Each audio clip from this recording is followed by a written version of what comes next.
금융기관에서 수년간 시장을 분석하면서 깨달은 게 하나 있습니다. 뻔한 것일수록 대다수는 지나친다는 것이죠. 하지만 시장은 가장 기본적인 구조에 정직하게 반응합니다. 11월 25일, 11월 30일 저는 그 기본에 집중했죠. 결과는 정확했습니다. 그리고 지금 다시 그 순간. 안녕하십니까, 차티스트입니다. 먼저 예상했던 상승이 나왔습니다. 지난 두 영상에서 반등을 예상했죠. 영상을 잠시 보면 2023년 1월 프리미엄 극 마이너스 비트코인 16,500달러 이후 턴어라운드, 2023년 8월 프리미엄 극 마이너스 비트코인 25,000달러 이후 턴어라운드, 2024년 8월 프리미엄 극 마이너스 회복하면서 비트코인 신고점 갱신, 세 번 모두 프리미엄이 음수에서 양수로 전환되는 시점이 비트코인 바닥과 정확히 일치했습니다. 영상 직후 하락에도 저는 크게 흔들리지 않았습니다. 이유는 단 하나, 데이터는 시장보다 먼저 말하기 때문이죠. 결과는 두 차례의 수익 실현. 저는 시황 영상을 자주 올리지 않습니다. 정말 필요한 구간이나 대응이 필요한 시점에만 올리죠. 그러니 구독해 두시고 영상 올라오면 확인해 주세요. 여러분들의 안전장치이니까요. 자, 오늘 영상에서는 매수 기회와 리스크 관리 포인트를 명확히 보여드리겠습니다. 답은 채널에 있습니다. 채널 상단에서는 저항, 채널 중단에서는 지지와 저항, 채널 하단에서는 강한 지지. 특히 지난 21일 비트코인은 꼬리를 달고 채널 하단을 정확히 지켜줬고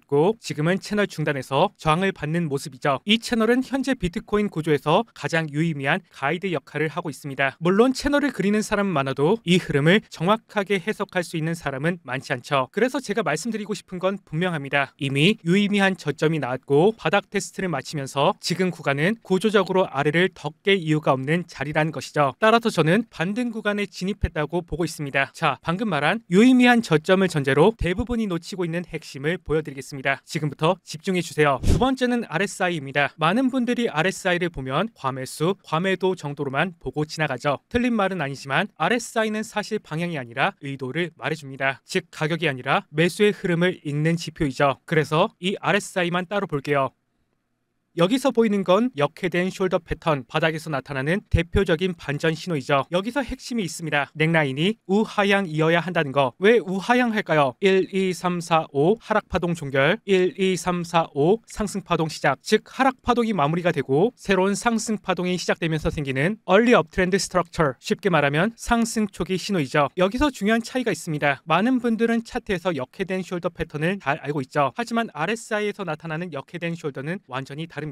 왜냐하면 가격은 속일 수 있어요. 고래 매집, 청산 펌핑, 변동성은 언제나 흔들리니까요. 하지만 RSI는 그 변동성 뒤에 숨어있는 진짜 힘, 즉 매수의 구조를 보여주죠. 가격은 흔들릴 수 있어도 매수의 흐름은 조작할 수 없거든요. 그래서 저는 RSI 역회된 숄더를 캔들 패턴보다 더 신뢰합니다. 지금 차트를 보면 RSI가 넥라인을 돌파한 뒤 리테스트도 없이 바로 위로 올라가고 있습니다. 이것은 매수세 확신이 강하다는 신호이죠. 정리하자면 채널로 저점을 추론했고 RSI로 매수세 전환을 확인했습니다. 두 가지 모두 동일한 결론을 말하고 있어요. 시장은 반등 쪽으로 향하고 있다. 그리고 여기서 끝이 아닙니다. 다음에서 더 흥미로운 이야기가 남아 있습니다. 이번엔 비트코인 주봉을 볼게요. 최근 비트코인이 3주 연속 하락하면서 차트에 빈 공간이 생겼죠. 이런 공간의 갭, 정확히는 페어 밸류 갭이라고 하는데 이게 왜 중요하냐면 시장은 빈 공간을 싫어하거든요. 마치 자석처럼 가격은 다시 그 구간을 채우러 돌아오는 경향이 높습니다. 그럼 찾는 방법은 간단해요. 지금의 화면처럼 캔들 3개가 연속으로 크게 움직일 때 중간 캔들은 그대로 두고 첫 번째와 세 번째 이 둘의 꼬리만 연결하면 됩니다. 상승할 때는 윗꼬리 아랫꼬리, 하락할 때는 아랫꼬리 윗꼬리 연결. 방법은 간단하지만 이 갭이 주는 정보는 강력하죠. 자, 지금 비트코인 주봉을 보면 98.8K에서 96K 사이 명확한 갭이 보이죠. 이 구간의 특징은 상승 중 생긴 갭은 조정 시 지지가 되고 하락 중 생긴 갭은 반등 시 저항이 됩니다. 즉 갭은 단순한 빈 공간이 아니라 앞으로의 지지와 저항을 미리 알려주는 지도인 것이죠. 그래서 이 98.8K, 96K 구간 꼭 기억해 주세요. 이후 말씀드릴 매매 전략에서 이 구간이 핵심 변수로 작용합니다. 자, 이제 정말 중요한 걸 보겠습니다. 아마 이 지표를 보시면 조금 놀라실 수 있습니다. 바로 3일봉 MACD인데 먼저 MACD는 대표적인 모멘텀 지표로 시장의 방향과 강도를 나타냅니다. 그리고 3일봉 MACD는 단기 노이즈를 모두 걸러내고 중기 추세의 핵심을 보여주죠. 지금 3일봉 MACD 수치는 마이너스 6110을 가리키고 있습니다. 이게 뭐가 충격적이냐? 이는 비트코인 역사상 가장 낮은 MACD 수치이기 때문이죠. 2018년 12월 베어마켓 바닥, 2020년 3월 코로나 폭락, 2022년 11월 FTX 붕괴, 이 모든 시점보다 낮습니다. 그런데 더 중요한 게 있습니다. MACD가 이렇게 극단적으로 내려갔던 시점들 2018, 2020, 2022, 2023 이 네 번 모두 예외 없이 강력한 반등이 나왔습니다. 단기적인 흔들림은 있었지만 이런 구간이 추가 대폭락의 출발점이었던 적은 단 한 번도 없었죠. 정리하면 이렇습니다. MACD는 지금 비트코인 역사상 최저 수준이고 과거 이런 자리는 항상 반등의 시작이었으며 현재 수치는 그 어떤 바닥보다도 더 단적입니다. 즉 지표가 말하는 방향은 명확합니다. 지금은 반등 가능성이 매우 높은 구조란 것이죠. 자, 여기까지 정리해 볼게요. 첫째, 채널에서 저점 신호가 나왔고, 둘째, RSI는 역회된 숄더로 매수세 전환이 확인됐습니다. 거기에 메우러 갈 가능성이 높은 페어밸류 갭, 그리고 역사적 최저 수준 MACD까지 네 가지 근거 모두 반등 가능성이 높다는 것이죠. 그럼 이제 뭐가 중요할까요? 당연히 대응이죠. 지금부터가 실전이니 집중해 주세요. 저는 중요 저점이 나왔다는 생각으로 매수로 대응하고 있습니다. 그 이유는 페어밸류 갭을 채운다는 관점으로 99에서 96K를 다음 목표 구간으로 보고 있습니다. 그런데 이 구간은 단순한 갭이 아니라 최근 고점과 저점을 기준으로 한 피보나치 0.38이 되돌림, 그리고 지난 6월 21일 형성된 중요 저점과도 일치하는 가격입니다. 그래서 99K에서 96K 사이는 일부 수익 실현이나 비중 조절을 통해 리스크를 줄일 생각이에요. 영상에서 다루지 못한 구체적인 대응법은 텔레그램에서 공유 드릴게요. 참고로 오늘 나온 페어밸류 갭이나 MACD 같은 개념이 어렵다고 느껴지시는 분들은 고정 댓글에 교육 링크 참고하시면 도움되실 겁니다. 제 이름은 차티스트. 저는 차트로 말하고 차트로 평가받는 사람입니다. 그래서 매일 밤 제 돈을 걸고 차트를 보고 있죠. 오늘 다룬 3일봉 MACD는 역대 최저치. 제가 10년 차트를 보면서 이런 자리는 손에 꼽습니다. 이런 지표들은 단순한 참고 자료가 아니라 제가 시장을 판단할 때 실제로 쓰는 기준이죠. 완벽한 예측은 없지만 확률적으로 유리한 자리는 분명히 있습니다. 오늘 내용이 기준을 세우는 데 도움이 되셨다면 그때 구독해주세요. 저는 다음 중요한 시점에서 다시 찾아뵙겠습니다. 그때도 제 돈은 이미 걸려 있을 것입니다. 이상으로 모두 마칠게요. 차티스트였습니다.